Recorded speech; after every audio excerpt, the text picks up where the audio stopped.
Assalamualaikum everyone. Welcome back to my channel. My name is Mohammed Akif. Currently I'm a student of first year MBBS at King Edward Medical University Lahore. जैसा कि आप सब लोग जानते हैं कि PMDC की ऑफिशियल वेबसाइट पे, उनके इंस्टाग्राम पेज पे, फेसबुक पेज और ट्विटर पेज पे जो है नोटिफिकेशन आ चुका है कि एमडी कैट को 2 हफ्ते के लिए डिले कर दिया गया और एमडी कैट की जो न्यू डेट है वो 10 सितंबर है, जिसका मतलब है कि आपको 15 डेज जो हैं 15 टू 14 डेज जो हैं वो एक्स्ट्रा मिल रहे हैं अपनी तैयारी के लिए। तो अब इस वीडियो में हम डिस्कस करेंगे आप उन डेज को अपनी इफेक्टिवली कैसे यूटिलाइज कर सकते हैं और आपने उसमें किस तरह से तैयारी करनी है, आपकी रिवीजन की क्या स्ट्रेटेजीज होनी चाहिए, आपको एफएलपीज किस तरह सॉल्व करनी है। तो उससे पहले मैं बताता हूँ कि अब यहाँ पे स्टूडेंट की 2 कैटेगरीज हैं। एक वो स्टूडेंट्स हैं जिनकी तैयारी जो है बहुत अच्छी हो चुकी है, ठीक है, वो चाहते थे कि 27 अगस्त को ही एमडी कैट, और कुछ स्टूडेंट ऐसा थे कि जो चाह रहे थे कि एमडी कैट थोड़ा सा डिले में थोड़ा सा और टाइम ले, क्योंकि उनकी प्रिपरेशन अभी कंप्लीट नहीं थी, उनकी प्रिपरेशन में कुछ डेफिशिएंसीज थी। तो जिन स्टूडेंट की प्रिपरेशन नहीं हुई थी तो उनके लिए उनके लिए गोल्डन चांस है अपनी प्रिपरेशन को कंप्लीट करने का, और उन्हें एक तरह से एक्स्ट्रा बोनस मिल गया कि वो इन दिनों के अंदर अपनी तैयारी को बूस्ट अप कर लें और अपनी जो टॉपिक्स रह गए थे, अपने जो वीक पॉइंट्स हैं उनको कवर करने, ठीक है। तो आपने कोशिश करनी है कि इन दिनों में अपनी जो है वो डेफिशिएंसीज जो है उनको पूरा करें, आपने जो पहली चीजें छोड़ दी थी आप उनको प्रिपेयर करें। इससे पहले मैं डिस्कस करते चलूंगी, एक स्टूडेंट ने कमेंट बॉक्स में मेरे से एक क्वेश्चन पूछा था कि क्या नम्स टेस्ट जो है वो डिले होगा। मैं आपको पता चला कि नम्स टेस्ट जो है वो बिल्कुल भी डिले नहीं होगा, और नम्स की डेट का जो है एमडी कैट की डेट के साथ कोई ताल्लुक नहीं है। अगर एमडी कैट डिले हुआ तो इसका हरगिज मतलब ये नहीं है कि एमडी जो नम्स का टेस्ट है वो भी डिले होगा। नम्स का टेस्ट जो है वो 3 सितंबर को अभी ही होगा। लास्ट ईयर भी ऐसा हुआ था कि नम्स टेस्ट जो था लास्ट ईयर भी ऐसा हुआ था कि एमडी कैट जो था वो डिले हो गया था, लेकिन नम्स की डेट जो थी वो सेम आई थी। नम्स जो था वो 16 अक्टूबर को ही कंडक्ट हुआ था, जो कि उसकी डेट पहले से अनाउंस थी, लेकिन जो एमडी कैट था वो हमारे पास 13 नवंबर को था, अप्रोक्सीमेटली 1 माह बाद। तो अब मैं एक चीज बताता चलूं कि नम्स टेस्ट पहले होने का फायदा ये है कि जो स्टूडेंट नम्स दे रहे हैं उनको ये होगा कि एक तरह से आइडिया हो जाएगा अपनी प्रिपरेशन की कि वो किस लेवल पर स्टैंड कर रहे हैं, और नम्स टेस्ट अगर अच्छा हो जाता है उनका तो उनको बहुत ज्यादा कॉन्फिडेंस मिलेगा। तो इसलिए मैं आपको सजेस्ट करूंगा कि आप जो है अपनी नम्स की तैयारी भी अच्छे तरीके से करें। तो इसके लिए मैं ये आपके साथ प्लान्स शेयर करना चाहूँगा कि अभी अप्रोक्सीमेटली जो है आपके पास जो है 27 डेज लेफ्ट है, ठीक है। तो आप कोशिश करें कि अभी जो 5 डेज है ना, इस वीक के जो 5 डेज रह गए हैं, ठीक है, कल से अगर आप स्टार्ट करें तो उनके अंदर आप अपनी जो वीक पॉइंट्स हैं ना उनको कवर करें। जो आपके वीक टॉपिक्स हैं, आपके वीक चैप्टर्स हैं, आपके कुछ टॉपिक्स जो रह चुके हैं, आपकी प्रैक्टिस बुक में जो एक्सरसाइजेस नहीं की आपने सॉल्व, तो आपने कोशिश करनी है कि आपने उन एक्सरसाइजेस को, उन चीज़ों को उनके ऊपर ग्रिप रखें, ताकि जब आप अपनी बाकायदा रिवीजन स्टार्ट करें तो सारी चीज़ें जो वो एक ही लेवल पर आ जाए, कोई भी चीज़ आपके लिए आसान और मुश्किल ना हो, ठीक है। सारी चीज़ों का जो डिफिकल्टी लेवल है वो सेम हो जाए, ठीक है। इससे आपको रिवीजन में जो है वो बहुत ज़्यादा हेल्प मिलेगी। आपको चाहिए कि आप लास्ट जो 10 टू 14 डेज है ना उसके अंदर अपनी रिवीजन स्टार्ट कर दें। मिनिमम जो है आप अपनी लास्ट 10 डेज में या ज़्यादा से ज़्यादा आप 14 डेज के अंदर अंदर जो है अपनी रिवीजन स्टार्ट कर दें, और कोशिश करें कि आप 2 दफ़ा प्रिपरेशन जो है अपनी रिवीजन कंप्लीट कर लें। 1 से 2 दफ़ा जो है वो लाजमी तौर पर आप कोशिश कीजिएगा इन दोनों में कंप्लीट कर लें, ठीक है।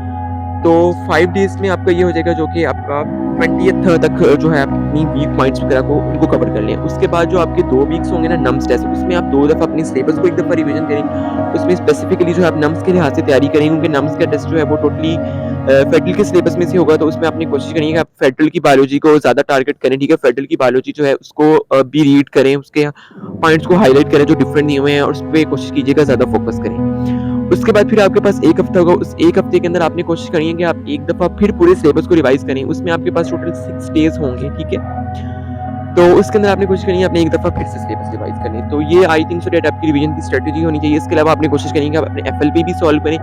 अभी मैं ये सजेस्ट करूँगा कि आप जो 27 डेट तक है ना, 27 डेट तक जो है ना वो आप एमडी कैट की एफएलपीज को ही सॉल्व करें। मतलब अगर आप 21 से रिवीजन स्टार्ट करें तो 27 तक जो है आप अपनी डेली एक जो है वो एमडी कैट का एफएलपी सॉल्व करें, ठीक है। जबकि 27 के बाद जो 28 से ऑनवर्ड सेकंड डेट है ना, उस डेट तक आपने कोशिश करें कि आप डेली एक नम्स का एफएलपी सॉल्व करें, ठीक है। उसके बाद जो होगा आपका 1 वीक जो होगा उसके बाद होगा तो उसमें भी आपने कोशिश करनी है आप कुछ एफएलपीज जो है वो एमडी कैट से रिलेटेड सॉल्व कर लें।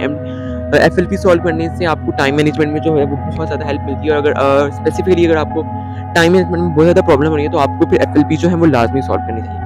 इसके अलावा ये है कि ऑल्दो जो है वो नम्स की इंपॉर्टेंस जो है वो एमडी कैट से रिलेटेड जो अगर हम लोग देखें तो वो बहुत कम है, ठीक है। वो मैं इस कंपैरिजन में कह रहा हूँ कि जैसा कि यूएचएस एफिलिएटेड मेडिकल कॉलेजेस जो हैं उनके अंदर जो गवर्नमेंट सेक्टर में सीट्स है वो अप्रोक्सीमेटली 3000 है एमबीबीएस की। सब्जेक्ट्स। जबकि अगर हम लोग नम्स में देखें तो वहाँ पे जो गवर्नमेंट सेक्टर मेडिकल कॉलेजेस हैं वहाँ पे टोटल अप्रॉक्सीमेटली जो है 50 टू 60 सीट्स हैं एमबीबीएस के लिए और 20 टू 30 सीट जो है वो बीडीएस के लिए, ठीक है। तो इसका मतलब हरगिज़ ये मतलब नहीं कि मैं ये नहीं कह रहा कि आप जो है वो अपनी यूएच कॉलेजेस को हर स्टूडेंट प्रेफर करें। बहुत सारे स्टूडेंट्स के लिए जो होगा वो आर्मी मेडिकल कॉलेज होगा वो उनकी फर्स्ट प्रेफरेंस होगी, ठीक है। तो it all depends upon your choice, ठीक है।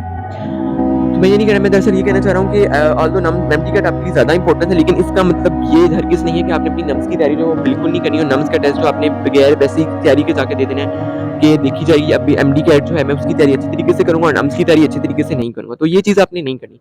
अगर मैं पिछले बार अपने साल के बारे में बताऊँ तो मेरा जो नम्स में लास्ट का स्कोर था वो 95.4 था, ठीक है। और इसकी वजह से मैं बहुत ज़्यादा कॉन्फिडेंट था अपने एमडी कैट के टाइम पे। जैसे जब मैंने नम्स का टेस्ट दिया और मैंने वापस आकर की चेक की तो मेरे अप्रॉक्सीमेटली टोटल 5 एमसीक्यूज रॉन्ग थे। तो इस चीज़ ने मुझे बहुत ज़्यादा कॉन्फिडेंस दिया था।